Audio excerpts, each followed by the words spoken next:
우리 하나님께 올려드립니다. 오늘 함께 은혜 나눌 말씀은 요한일서 말씀입니다. 요한일서 말씀, 성경, 신약 성경 거의 끝에 있죠. 요한계시록 바로 앞에, 유다서 앞에 요한일서 2장 말씀 20절로부터 27절까지의 말씀을 봉독해 드리도록 하겠습니다.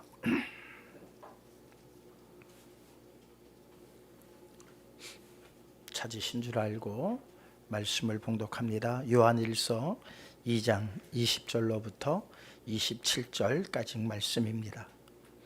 너희는 거룩하신 자에게서 기름 부음을 받고 모든 것을 아느니라. 내가 너희에게 쓰는 것은 너희가 진리를 알지 못하기 때문이 아니라 알기 때문이요, 또 모든 거짓은 진리에서 나지 않기 때문이라. 거짓말하는 자가 누구냐? 예수께서 그리스도이심을 부인하는 자가 아니냐?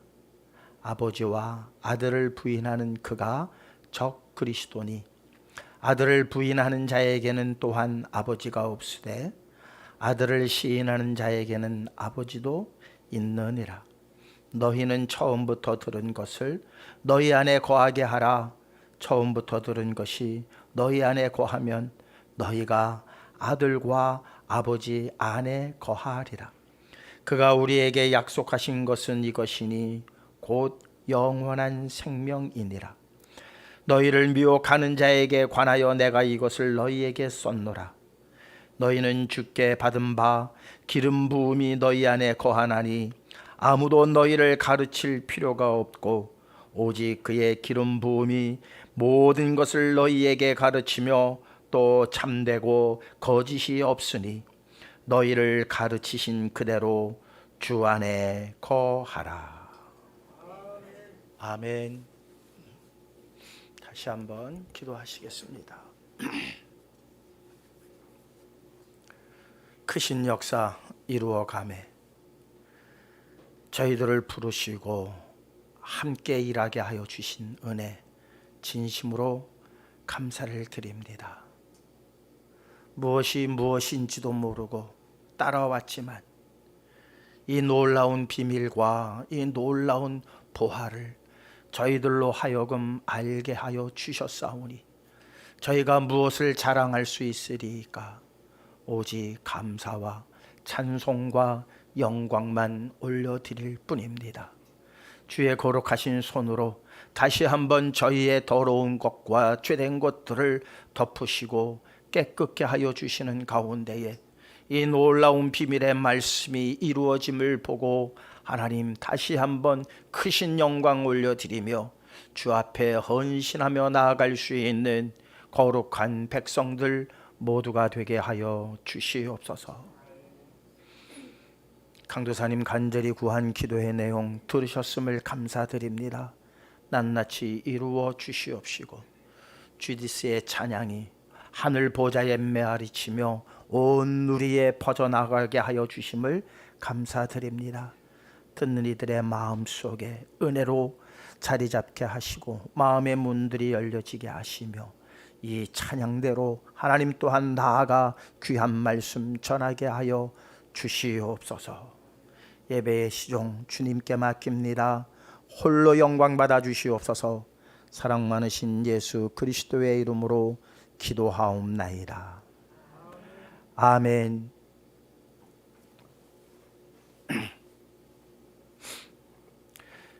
금요 예배 때도 잠시 제가 말씀을 드렸어요. 여기 있는데 웬 젊은 처자가 찾아왔어요. 아주 대뜸 하는 말이 저 통일교 다니는데요. 아주 당당해요. 이제는 통일교 다니는데요. 또 많아요. 신천지 사람들도 아주 이젠 당당하게 와서 자기 신천지 사람이라고 얘기를 합니다. 여호와의 증인도 그렇고요. 이제는 그 전에는 이렇게 다 숨어서 이렇게 했는데 요즘은 얼마나 당당한지 몰라요. 그만큼 이제 종교의 자유가 그렇게 이제 확산되어지고 보장되어진 나라라고 것입니다. 그들의 특색들이 다 있어요.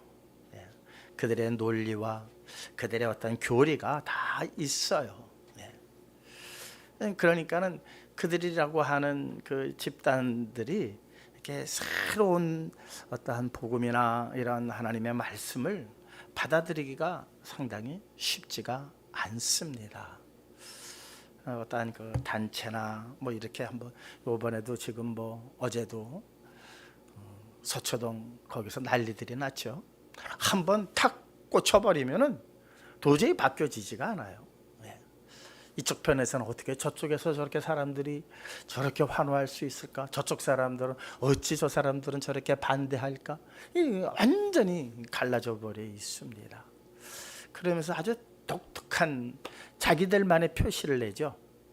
뭐예요? 한쪽은 파란풍선, 한쪽은 태극기, 뭐 이런 것들. 그러니까 구별되어진 자기네들만의 어떤 표식들을 가지고 있습니다. 그러한 표시만 있는 게 아니라 또 어떤 의식을 통해서 남들과 다름을 자신들만 공유하는 이런 게 뭐 국가나 단체 뭐 이런 별로 다 있습니다. 하다못해 조폭 집단도 자기네들만의 의식을 갖잖아요. 그것은 뭐예요? 우리는 남과 다르다. 우리는 한 형제다.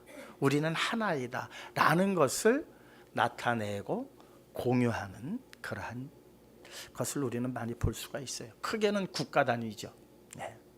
대한민국 사람들 뭐 미국의 뉴욕 같은 데 가면 아시아 사람들이 많아서 누가 누군지 모릅니다. 외모로 보면 몰라요. 그런데 만약에 그때 애국가가 울려 퍼진다든가 태극기가 탁 개양이 되면 벌써 사람들은 한국 사람은 움찔하고 또 그 자리에 서고 가슴에 손을 올리고 하는 거예요. 그것으로써 저 사람은 한국 사람이구나 라는 것을 알 수가 있게 되어집니다. 그렇게 독특한 문화와 행동 양식 그리고 자기네들만이 공유하는 그러한 뭔가가 특별한 게 있다는 것이죠. 크게는 국가 단위고 작게는 작은 단체 안에서도 그런 것이 있죠. 뭐 초등학교만 해도 같은 1학년이지만 1반, 2반이 벌써 달라요. 1반 그러면 예 하고 특히 뭐 체육대회 같은 거 하면은 뭐 응원전이 대단하죠. 동네에서는 같은 친구들임에도 불구하고 학교의 운동장에 서게 되어지면 1반과 2반이 완전히 나누어지게 되어집니다. 그것이 바로 어떠한 소속감 뭐 이런 것들을 갖고 있는 것입니다. 이스라엘이라고 하는 나라, 물론 다른 나라도 다 있는데 오늘 우리는 이스라엘이라고 하는 나라가 갖고 있는 그 독특한 문화와 의식이 무엇인가를 한번 살펴보려고 합니다. 그것이 바로 물론 할례라고 하는 아주 남들로서는 뭐 이해할 수 없는 그런 이 방식이 있긴 하지만 오늘 할례를 얘기하고자 함이 아니라 기름 부음을 말씀드리고자 합니다. 기름 부음. 이것은 사실 야곱이 형 에서를 피해서 형 에서에게 장자권을 샀고 또한 아버지가 축복하는 것을 가로챘기 때문에 형 에서가 화가 많이 나 있었거든요. 그래서 형 에서를 피해서 도망을 갑니다. 그래서 바단 아람이라고 하는 곳에 외삼촌 집에 거하다가 이제 다시 돌아오죠. 갈 때에 그냥 돌베개를 베고 누워서 자다가 하늘에서 사닥다리가 내려오고 천사들이 오르락내리락 하는 것을 한번 경험을 합니다. 그러면서 다시 내게 이곳으로 돌아오게 하시면 하고 서원했던 것들이 있어요. 그러고 나서 어쨌든 외삼촌 라반 집에 가가지고 오랜 세월을 보내다가 큰 재산을 갖고 돌아옵니다.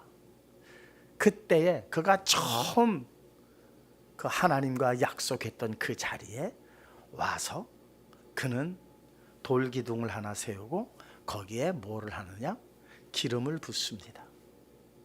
기름을 붓고 이제 그것을 베델이라고 하는 지명을 짓죠. 이것이 이스라엘의 전통이 되었어요. 우리 한번 창세기 35장 14절 말씀 한번 함께 읽도록 하겠습니다. 창세기 35장 14절입니다.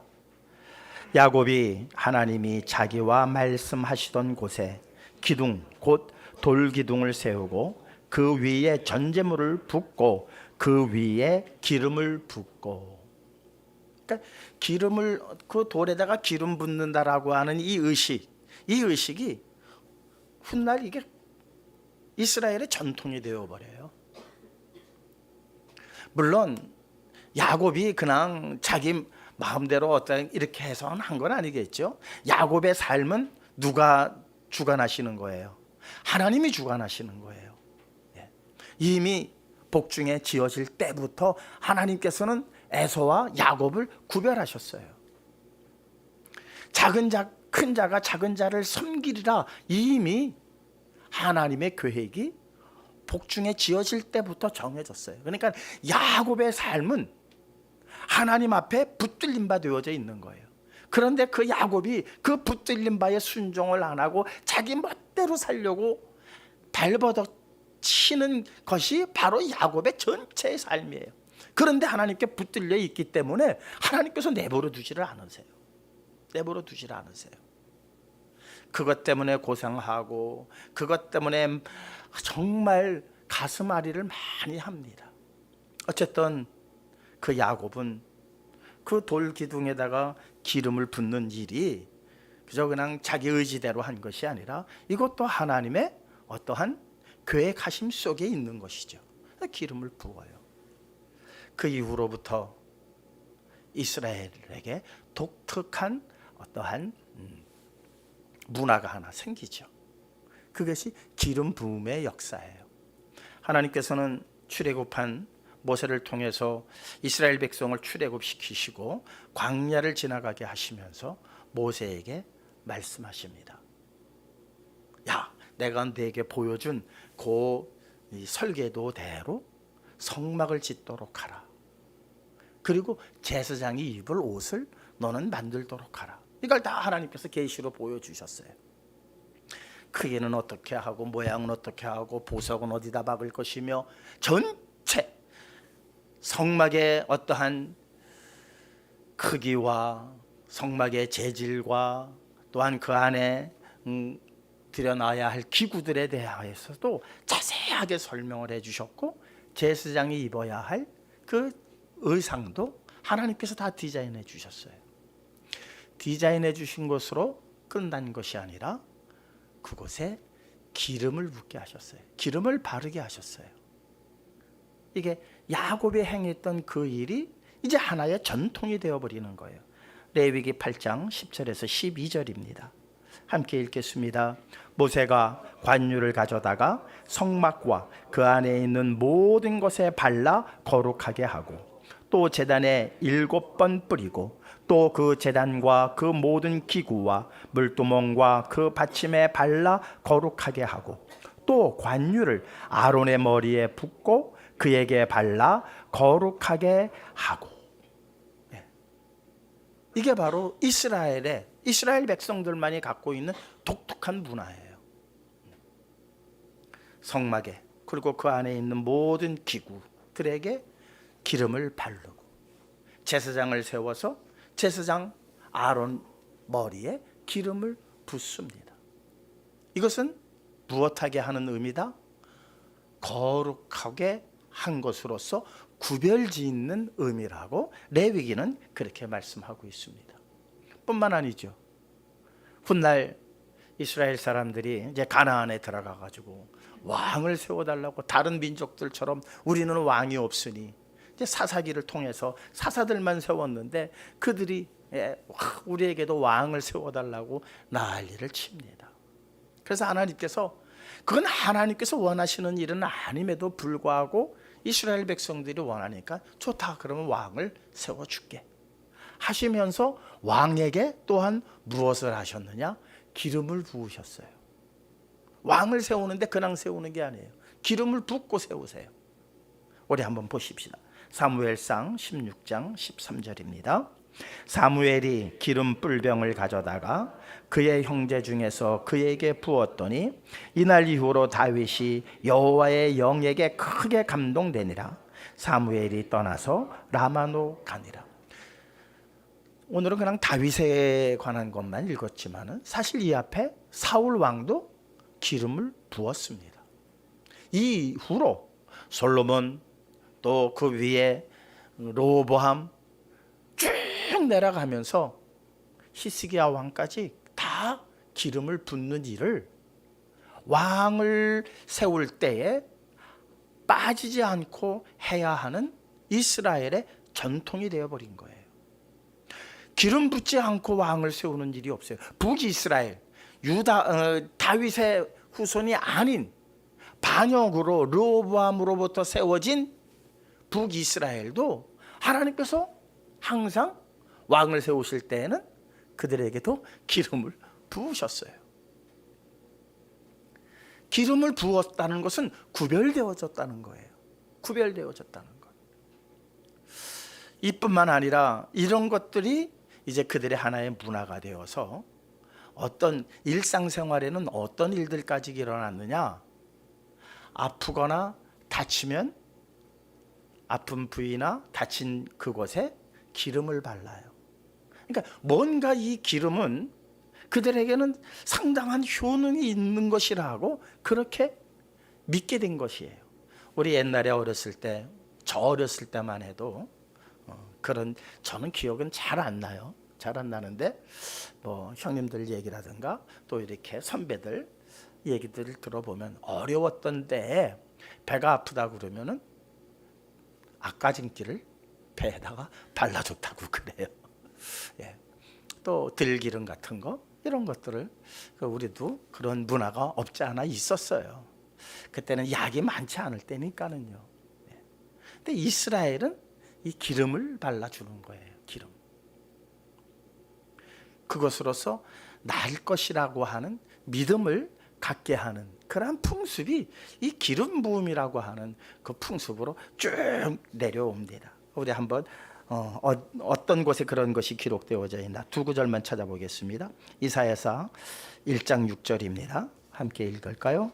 발바닥에서 머리까지 성한 곳이 없이 상한 것과 터진 것과 새로 맞은 흔적뿐이거늘 그것을 짜며 싸매며 기름으로 부드럽게 함을 받지 못하였도다. 그러니까 다치거나 뭐 그러면은 기름을 이렇게 발라주고 싸매줘야 되는데 너희는 어찌 그것을 받지 못했느냐라고 하는 책망의 말씀이기도 합니다. 누가복음입니다. 이거는 이제 이사야는 구약까지기였고요. 누가복음 10장 34절입니다. 가까이 가서 기름과 포도주를 그 상처에 붓고 싸매고 자기 짐승에 태워 주막으로 데리고 가서 돌보아 주니라.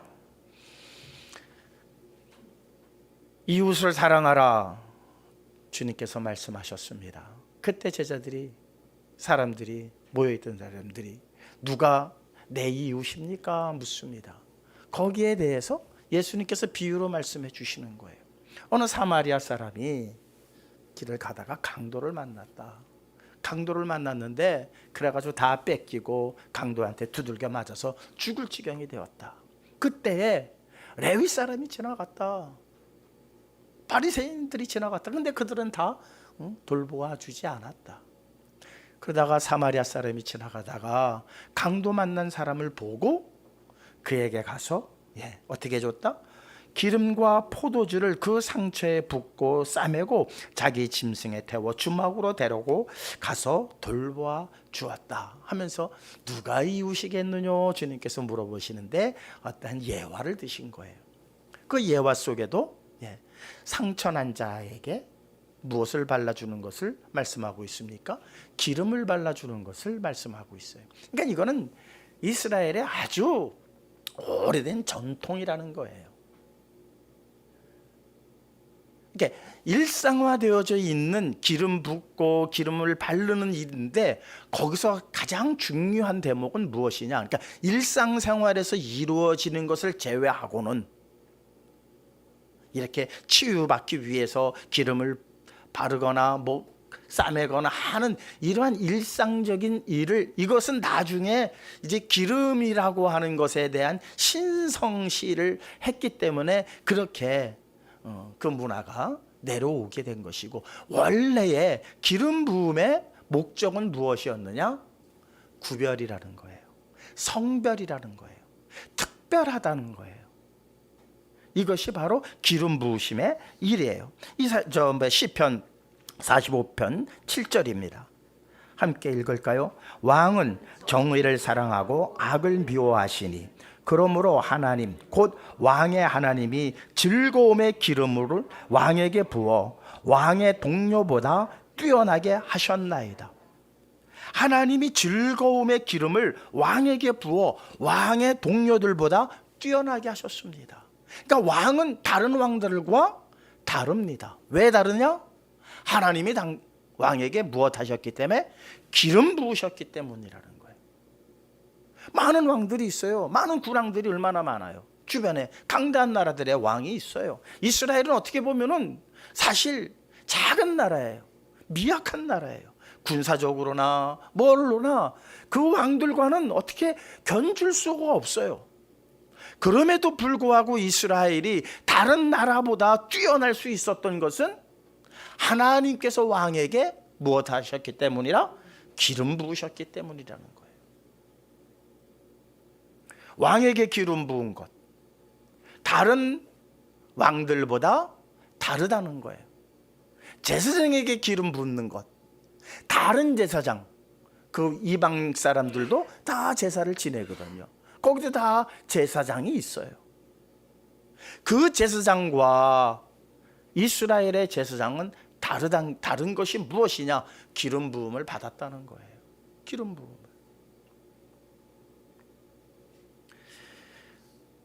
시편서 2편 2절에서 4절입니다. 함께 읽겠습니다. 세상의 군왕들이 나서며 관원들이 서로 꾀하여 여호와와 그의 기름 부음 받은 자를 대적하며 우리가 그들의 맨 것을 끊고 그의 결박을 벗어 버리자 하는도다. 하늘에 계신 이가 웃으시며 주께서 그들을 비웃으시리로다. 세상 사람들은 무시한다는 거예요. 기름 부음 받은 것에 대해서. 그게 뭐야? 그래도 왕이라고 한다면, 제사장이라고 한다면 이 정도는 되어야지. 이 정도로 제사를 지낼 때 사람들이 많이 모여야지. 아이고 그까짓 거 그 정도 가지고 무슨 제사장이라고 그래? 너희 나라가 뭐 이렇게 대단해? 군왕들이 그렇게 아이고 제 기름 부을 때 우리가 완전히 가서 무너뜨려 버리자. 그냥 결박을 끊어버리자. 힘으로, 다수로 그렇게 밀어붙일 때에 하나님께서 어떻게 하신다? 비웃으신다 그랬어요. 비웃는 이유가 무엇이다? 이스라엘은 기름 부은 나라이기 때문이니까. 왕에게 기름 부었다는 것은 왕의 백성들도 기름 부음을 받았다는 거예요. 왜? 그 안에 거하고 그에게 순종하기 때문이에요. 그러니까 이스라엘 사람은 왕에게 절대 순종을 해야 돼요. 절대 순종해야 하는 것은 왕에게 하나님께서 기름을 부으셨기 때문이에요. 그러면 왕은 누구에게 순종을 해야 돼요? 하나님께 순종을 해야 돼요. 하나님께서 기름을 부으셨기 때문에. 사람이 붓는 것 같지만, 사무엘이 가가지고 부어주는 것 같고, 엘리사가 가서 기름을 부어주는 것 같지만, 그 배후에는 누가 계시다? 하나님이 계신 거예요. 하나님이 기름을 부었기 때문에 왕은 절대적으로 하나님의 말씀에 순종을 해야 하고, 백성은 왕의 말에 순종을 해야 합니다. 그러니까 왕이 그 일을 제대로 못할 때에 제사장은 왕에게 진언을 할 수가 있는 거예요. 그러면 안 됩니다. 그래서 왕과 제사장이 분명한 그 권력이 분할이 되어져 있어요. 왕은 이스라엘 백성을 다스리지만 제사권을 가지고 있지 못했습니다. 그런데 사울 왕이 사무엘 제사장이 오지 않음으로 인해 가지고 자기가 제사를 드리고 말았죠. 큰 번제를 저질렀어요. 그 일로 인해서 하나님의 말씀에 순종하지 못했기 때문에 그는 왕권을 다윗에게 넘겨주어야만 했다는 사실입니다. 그러니까 기름 부음이라고 하는 것은 그냥 하나의 좋은 기름, 향기로운 기름을 머리에 이렇게 발라주는 그 의식을 뛰어넘어서 그 안에 내용이 뭐냐? 기름을 부으신 이에게 향하여 절대 순종하라는 거예요. 왕에게 기름을 부어서 왕이 하나님께 절대 순종하게 되어지면 백성들 또한 왕에게 순종함으로 하나님께서 왕에게 기름 부으심이 그 기름이 백성들에게까지 임하여진다는 겁니다. 이게 이스라엘의 독특한 원리예요. 그러니까 기름 부음이라고 하는 데에는 뭐가 포함이 되어져 있느냐? 순종이라고 하는 내용이 큰 기둥으로 있다는 거예요. 큰 기둥. 자, 보시자고요. 그리스도께서, 물론 그리스도라고 하는 그 단어 자체가 기름 부음이라는 거예요. 크리오, 히라보로 크리오예요. 그런데 그것은 기름 붓다라고 하는 그 동사에 이렇게 연결돼서 크리스트가 된 거예요. 기름 부은 자예요. 그리스도는 원래 기름 부음을 받은 자예요. 그러면은 예수 그리스도라고 하는 그 그리스도라고 하는 이름 속에는 기름 부음을 받았다라고 하는 그 내용이 포함되어져 있으니 그리스도의 행실은 어떠한 행실이냐? 하나님께 절대 순종하는 본을 보이신 거예요. 하나님이세요. 하나님과 동등되세요. 근데 동등됨을 취하지 않고 무엇하고 오셨기 때문에 기름 부음을 받고 오셨기 때문에 그는 하나님께 절대 순종하는 본을 우리에게 보여주셨어요. 그 일을 통해서요, 무슨 일이 일어나는 줄 아세요? 하나님 앞에 절대 순종해서 이제 십자가에 달려 돌아가시기 바로, 그러니까 예수 그리스도의 머리 위에 기름 부은 자가 없어요. 있어요, 없어요? 물론 세례 요한을 통해서 세례는 받으셨어요. 침례는 받으셨어요. 요단강에서. 세례 요한이 제가 어찌 선생님께 세례를 베풀 수가 있겠습니까? 아니다. 이것이 아버지의 뜻이거늘 너는 내게 세례를 베풀도록 하라. 그래서 세례 요한을 통해서 세례는 받으셨지만 만왕의 왕 대신 왕으로서 기름 부음을 사람들에게 받지 않았어요. 그런데 그의 이름이 그리스도예요. 예수 그리스도예요. 기름 부음을 받으신 분이에요. 절대 순종을 통해서 기름 부으심을 받았다는 것을 이스라엘 백성들에게 알려주는 거예요. 그러니까 기름 부음의 그 일이 무엇이라는 것은 이스라엘 사람들은 너무 잘 알아요. 일상생활 속에서까지 다치면은 기름을 바르거나 부었기 때문에 기름 부음을 받았다. 그리스도라고 하는 그 이름 속에 그 내용을 이스라엘 사람들은요 너무 잘 아는 거예요. 우리가 아는 예수 그리스도 그냥 2000년 전에 이렇게 돌아가셨구나 이 정도가 아니에요. 그들은 뼛속까지가 아는 거예요. 왜? 그것이 그들의 문화고 그들의 삶이었으니까. 그런데 기름 부으심을 받고 온 자라고 하는 이름이 그분의 이름이었으니 이스라엘 사람들은 물론 반대하는 사람들은 반대하지만 뭔가 기름 부음이라고 하는 그 의미를 절실하게 아는데 그 절실하게 알게 된 것에 대해서 확신을 준 게 뭐냐? 하나님께 대한 절대 순종이었다는 거예요. 그러니까 이스라엘 사람들은 아는 사람들은 그 예수 그리스도의 절대 순종을 통해서 하나님이 기름 부으신 자구나라는 걸 알게 되어지죠. 그때 마지막 그 하나님의 명령, 하나님의 말씀에 순종하고 그 계획을 이루시기 위한 십자가에 달려 돌아가시는 그 사건을 앞두고 공간복음은 다 기록을 하죠. 한 여인이 와서 예수님의 머리에 향유를 부었다. 어떤 데에는 발에 기름을 부었다. 그래서 다 뭐라 그래요? 주변의 사람들이, 제자들이 그거 비싼 걸 왜 허비하느냐 하면서 여인을 다 책망을 합니다. 그때 주님께서 말씀하시죠. 책망하지 마라. 그는 내 장례를 준비한 것이다. 근데 마태, 마가, 누가에는 그냥 한 여인으로만 기록이 되어져 있어요. 요한복음엔 그를 마리아라고 표기를 하고 있습니다. 요한복음 12장 3절입니다. 함께 읽겠습니다. 마리아는 지극히 비싼 향유 곧 순전한 나드 한 근을 가져다가 예수의 발에 붓고 자기 머리털로 그의 발을 닦으니 향유 냄새가 집에 가득하더라.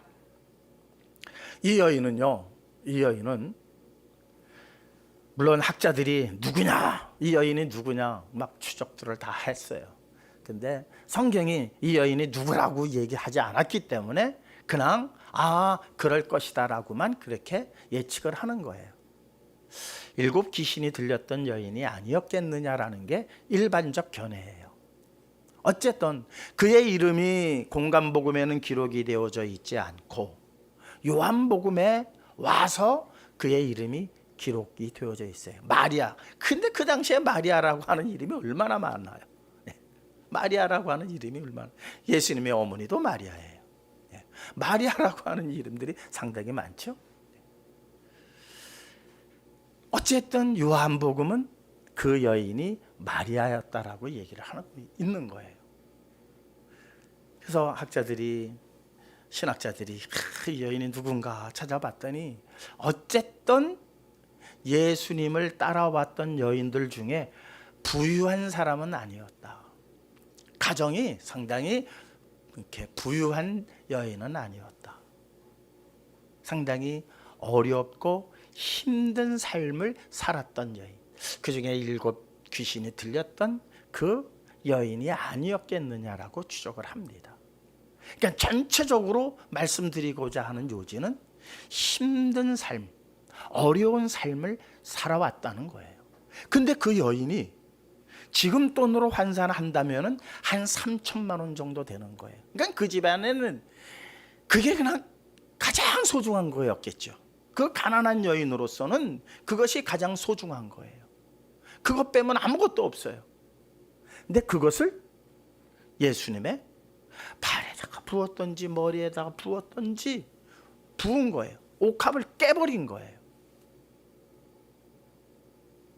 그 일로 인해서 제자들이 막 그랑 이런저런 이야기들을 합니다. 사랑하는 성도 여러분, 얼마나 중요한 대목인지 한번 생각을 해보세요. 이 여인은 그것 없으면 앞으로 살아갈 방법이 별로 없어요.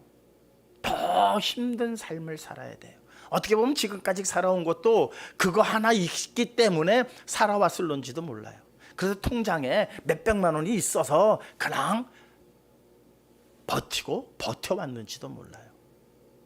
그런데 그 예수님께서 마지막 십자가 선상에 돌아가시기 직전에 행하시는 모든 일들을 그 여인은 성령의 감동을 통해서 깨닫게 된 거예요.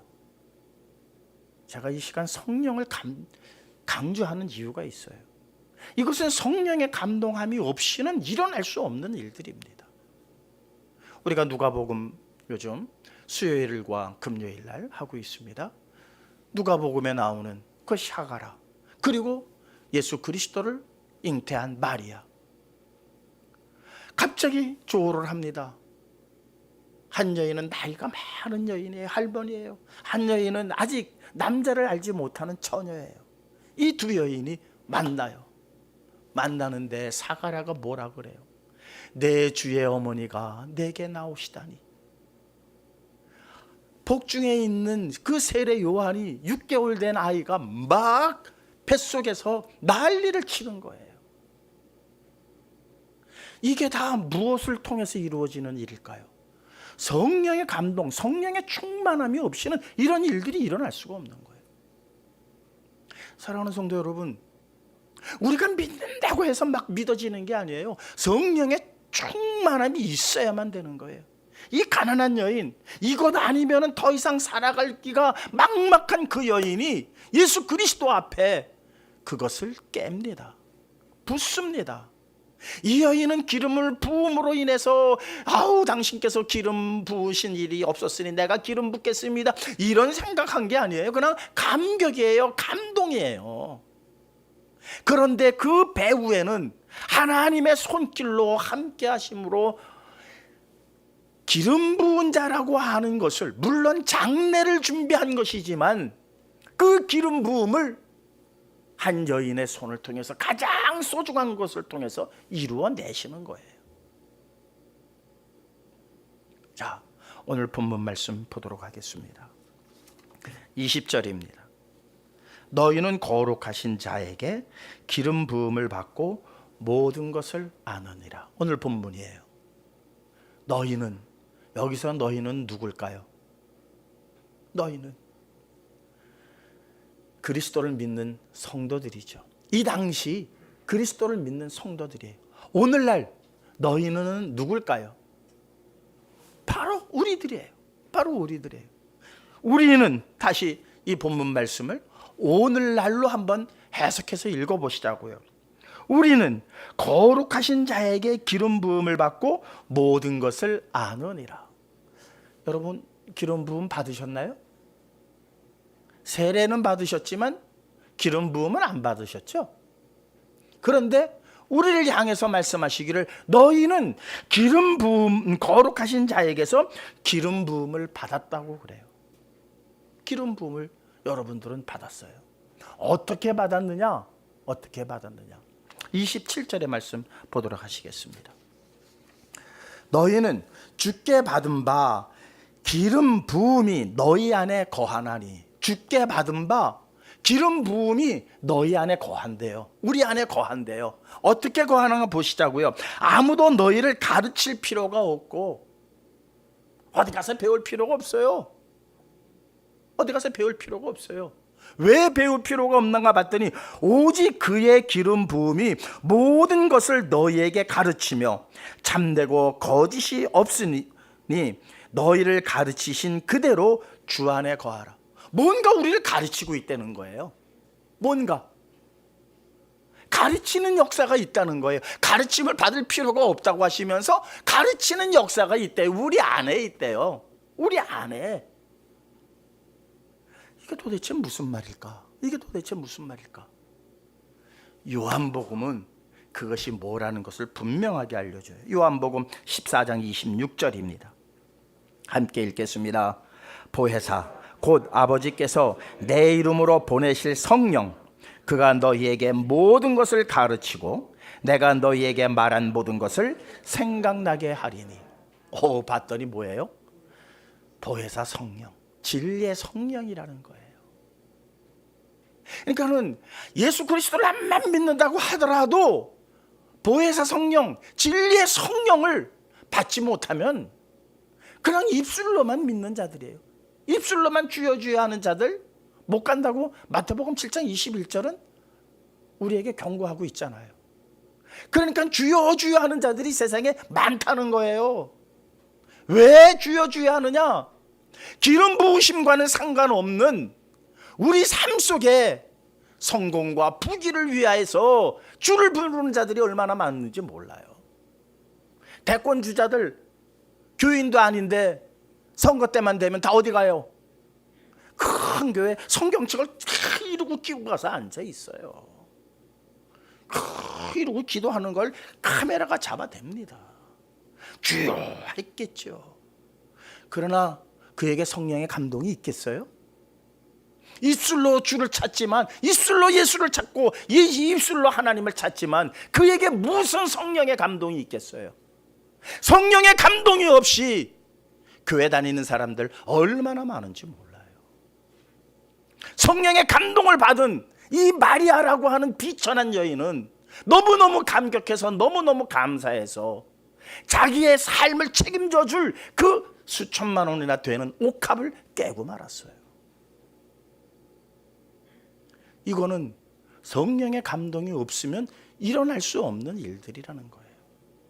구약시대에는 기름 부음이라고 하는 의식을 통해서 이스라엘 민족의 독특함과 그들이 하나 되었음을 그렇게 공유하고 내려왔지만 예수 그리스도를 통하여서 이제 온 나라에 그 복음이 전하여지고 그리스도의 지체가 되어지는 독특한 우리 크리스찬들에겐 무엇이 있어야 된다? 기름 부음이 있어야 된다는 거예요. 기름 부음. 기회가 있으면 할례에 대해서도 말씀을 드리겠습니다만은 할례가 있어야 한다는 거예요. 그 할례는 마음의 할례이지 육신의 할례가 아니라는 거예요. 마음의 할례. 오늘 기름 부음, 이것은 진리의 성령의 가르치심, 그 성령의 충만함이 있어야 한다는 겁니다. 이것이 없었던 히스기야라고 하는 왕이 있습니다. 시드기야라고 하는 왕이 있었어요. 한번 에가서, 예레미야 에가서입니다. 한번 같이 읽겠습니다. 우리의 콧김 곧 여호와께서 기름 부으신 자가 그들의 함정에 빠졌으며 우리가 그를 가리키며 전에 이르기를 우리가 그의 그늘 아래에서 이방인들 중에 살겠다 하던 자로다. 이게 무슨 말인지 모르시겠죠? 예레미야 아이가는 시적으로 쓴 거예요. 우리의 콧김. 사람의 생명은 어디에 있다고요? 코의 호흡에 있다고 성경은 말하고 있습니다. 우리의 콧김 곧 여호와께서 기름 부으신 자가, 시드기야 왕을 이야기하고 있어요. 이 시대 우리의 콧김, 우리의 생명이 지금 누구에게 있다? 시드기야 왕에게 있다는 거예요. 하나님께서 그에게 무엇 하셨기 때문에? 기름 부으셨기 때문에. 그러니까 지금 절대절명에 지금 놓여져 있어요. 이 이스라엘 남유다가 바벨론의 그 침략 앞에 지금 어쩔 줄을 모르고 있는 거예요. 계속 예레미야 선지자가 가서 말합니다. 이사야 선지자가 말합니다. 항복하십시오. 항복하고 포로로 가십시오. 그러면 하나님께서 다시 기회를 주실 겁니다. 시드기야가 하나님의 말씀을 가지고 온 선지자들의 말을 순종하지 않습니다. 그리고 그가 누구를 의지합니까? 애굽을 의지하지 않습니까? 애굽에게 사신을 보내어서 도와달라고 그럽니다. 결국 바벨론의 침략에 그는 야반도주를 해야만 했습니다. 야반도주를 해가지고 가다가 결국 바벨론 군사들에게 잡혀요. 잡히고 맙니다. 그래서 그의 두 눈이 뽑히고 그의 아들들이 그가 보는 앞에서 죽임을 당해요. 비참한 삶을 살아요. 두 눈이 뽑힌 채 바벨론에 끌려가서 맷돌을 돌려야 하는 그러한 처지에 놓여버리고 맙니다. 거기에 대한 시예요. 우리의 콧김, 시드기야가 우리의 지금 생명인데 시드기야의 결정에 따라서 우리가 죽느냐 사느냐라고 하는 이 절체절명의 순간에 우리가 놓여져 있는데 곧 여호와께서 기름 부으신 이 시드기야가 그들의 함정에 빠졌으며, 함정에 빠졌다는 거예요. 하나님의 말씀에 순종했으면 함정에 빠졌다고 하겠어요? 아니죠. 함정을 피하는 거죠. 하나님의 말씀에 순종하지 않았기 때문에 그는 함정에 빠졌으며 우리가 그를 가리키며 전에 이르기를 우리가 그의 그늘 아래에서 이방인들 중에 살겠다 하던 자로다. 참 얼마나 비참한 말입니까? 기름 부음이라고 하는 것은 하나의 의식으로 구약에는 내려왔지만 그것은 신약의 성도들, 구원받을 성도들을 위한 하나님의 독특한 구원의 방법이었음을 우리는 알게 되어집니다. 대한민국 사람들이라면 주민등록증을 소지해야 하고 대한민국의 여권을 가져야 되고 그 여권을 가지고 해외 나가서도 정말 태극기를 보면 마음이 울컥하고 애국가가 들리면 뭔가 모르게 몸에 전율이 일어나는, 해외에만 나가면 다 애국자가 된다고 그러잖아요. 뭔가 그 피가 흘러야 되지 않나요? 성도로서 그 뜨거움이 무엇으로 나타나야 합니까? 바로 성령의 충만함으로 나타나야 한다는 거예요. 성령의 충만함은 무엇을 의미하느냐? 내 유익을 취하지 않는 거예요. 하나님이 기뻐하시는 일이 무엇일까? 하나님께서 좋아하실 일이 무엇일까가 우선적으로 생각되어지고 모든 판단의 기준은 하나님이 기준으로 그렇게 사는 자들을 의미하고 있다는 사실입니다. 사랑하는 성도 여러분, 여러분들은 기름 부음을 받은 자들입니다. 기름 부음을 받았다는 것은 예수 그리스도께 속했다는 이야기입니다. 예수 그리스도께 속했다는 것은 구원 얻을 자라는 겁니다. 이 얼마나 감사합니까? 요즘 JTS인가 뭔가에서 손석규가 며칠 전에 방송했다고 그래요. 이 세상 희망이 없어요. 희망이 없습니다. 북극이 녹으면서 거기에 그냥 바이러스가 옛날 바이러스들이 꽁꽁 얼어있던 바이러스들이 지금 다 살아나가지고요. 지금 난리들이 나고 있대요. JTBC에서 방송한 거예요. 이건 그냥 유튜브 방송이 아니에요. 이런 일들이 온 세계에 지금 퍼져가고 있습니다.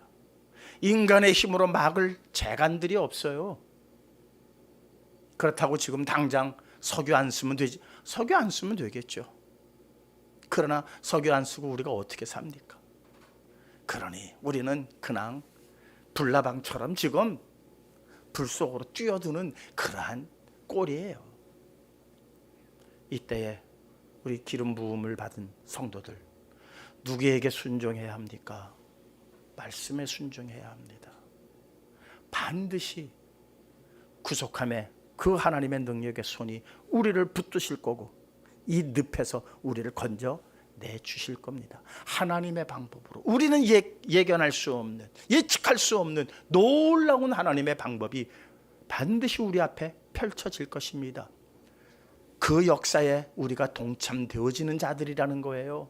그러니까 지금 우리 앞에 있는 이 성공과 이 실패는 아무것도 아니라는 거예요. 여기에 매이지 말라는 거예요.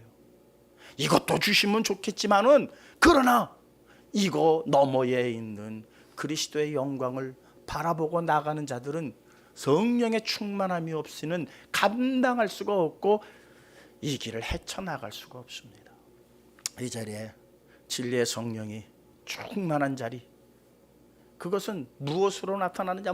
손뼉 치고 막 흔들고 노래 부르고 머리 흔들고 한다고 성령의 충만함이 아니에요. 묵묵히 하나님께서 내게 주신 이 말씀을 가지고 내 삶 속에 어떻게 적용해 나갈 것이냐, 이것을 가지고 기도하시는 우리 성도님들 되실 때에, 남들은 성령의 충만함이라면 막 들고 뛰고 일어나고 넘어지고 자빠지고 한번 능력이 나간다고 그러면 뒤집어지고, 이런 게 성령의 충만함이 아니라 하나님의 말씀 안에서 내가 어떻게 이 문제를 바라볼 것이며 이 문제의 해결책은 누가 가지고 있는지를 정말 마음속 깊이 생각하시면서 기도할 때에 우리에게 옳은 길이 정해질 것이고 옳은 답이 주어집니다. 이것이 성령이 하시는 역사라는 거예요. 성령이 무엇하게 하시리라? 기억나게 하시리라. 성령이 너희를 가르치리라. 이 가르침과 인도하심을 받아 나아가시는 성도님들 모두 되시기를 주님의 이름으로 축원합니다. 이게 복받는 비결이고 복받는 지름길이에요. 이것보다 빠른 지름길 없습니다. 자꾸 돌아가지 마시고 빙빙 돌아가지 마시고 지름길로 쑥 발레 디디시고 그 성령의 충만함 받으시기를 다시 한번 주님의 이름으로 축원합니다. 주신 바의 말씀 가슴 속에 새기시면서 정말 그렇게 살아갈 수 있게 해달라고, 말씀이, 주신 바의 말씀이 일주일 내내 내 뇌리에서 떠나지 않게 해달라고, 우리 잠시 동안만 합심해서 기도하는 시간 갖도록 하시겠습니다. 하나님 아버지 감사합니다. 정말 감사합니다. 진리의 성령께서 저희를 인도하시려고 해도 우리가 거부하면 어쩔 수가 없습니다. 그러나 저희들을 붙들어 주실 것입니다. 저희들을 끝까지 책임져 주실 것입니다. 그만큼 우리가 힘든 삶을 살아야 됨을 압니다. 이제 주님께서 말씀하실 때에 온전히 순종함으로 말미암아 하나님의 놀라운 복에 모두가 거하게 하여 주시옵시고, 아버지 하나님의 놀라우신 역사를 기뻐 기쁨으로 맛볼 수 있는 우리 성시교회 성도들만 모두가 되게 하여 주시옵소서. 적은 무리로 시작하고 있습니다마는 아버지 하나님 성령의 충만한 자들이 모여질 줄 분명히 믿사오니 성령을 급하게 구하는 모든 심령들 위에 한없는 진리의 성령 부어 주시옵시고, 성령께서 저희들을 가르치실 때에 그 가르치시는 대로 온전히 순종하며 나아가는 발걸음들만 되어지게 하여 주시옵소서. 기억나게 하여 주시옵소서. 생각나게 하여 주시옵소서. 오늘 허락하신 바의 말씀이 이 한 주간을 저희의 삶 속에서 아버지 하나님 주관하게 하여 주시옵소서. 사랑 많으신 예수 그리스도의 이름으로 기도하옵나이다. 아멘. 197장입니다